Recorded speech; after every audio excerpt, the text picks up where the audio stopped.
Perbedaan kebijakan fiskal konvensional dan Islam. Pengertian kebijakan fiskal. Kebijakan fiskal adalah tindakan pemerintah dalam mengatur pendapatan dan pengeluaran negara untuk mencapai stabilitas ekonomi dan pertumbuhan ekonomi yang berkelanjutan. Instrumen kebijakan fiskal. Sistem konvensional memiliki 3 instrumen utama. Yang pertama, bisnis pemerintah. Mendirikan BUMN untuk menghasilkan keuntungan. Keuntungan digunakan sebagai sumber pendapatan negara. Yang kedua, pajak. Pajak pendapatan, pajak penjualan, pajak bumi dan bangunan. Tidak membedakan bentuk usaha, dapat menyebabkan ketidakstabilan ekonomi. Yang ketiga, pinjaman. Meminjam dari masyarakat atau sumber lain. Harus dikembalikan di kemudian hari, masyarakat akan menanggung beban pajak lebih besar. Sistem Islam. Sistem Islam memiliki instrumen yang lebih beragam dan sesuai syariah. Yang pertama, zakat. Zakat mal atau harta dan zakat fitrah, alat utama untuk restribusi kekayaan, dikenakan pada emas, perak, hasil pertanian, dan hewan ternak. Yang kedua, infak, wakaf, dan sedekah. Dilakukan secara sukarela, bertujuan untuk tolong-menolong sesama, mencari ridha Allah.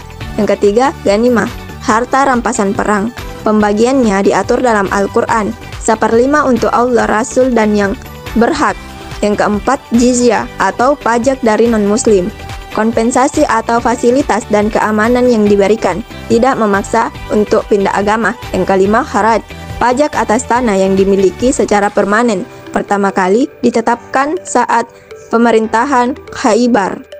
Tujuan kebijakan fiskal yang pertama, sistem konvensional, stabilitas ekonomi dan pertumbuhan, mencegah pengangguran, mempertahankan kestabilan harga, kesejahteraan material maksimal, fokus pada benefit individu tanpa memandang kebutuhan spiritual.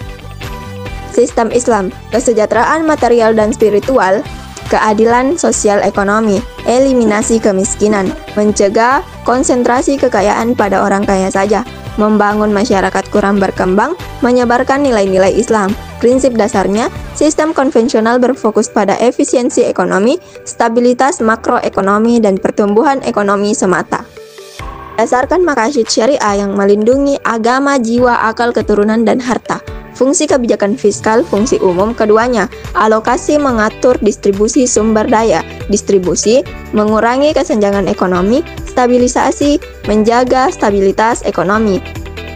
Keunggulan sistem Islam melarang praktik riba, gharar, dan maisir, menekankan nilai-nilai moral dan spiritual, sistem yang lebih adil dan berkelanjutan, tidak menimbulkan beban utang untuk generasi mendatang, pengeluaran disesuaikan dengan penerimaan.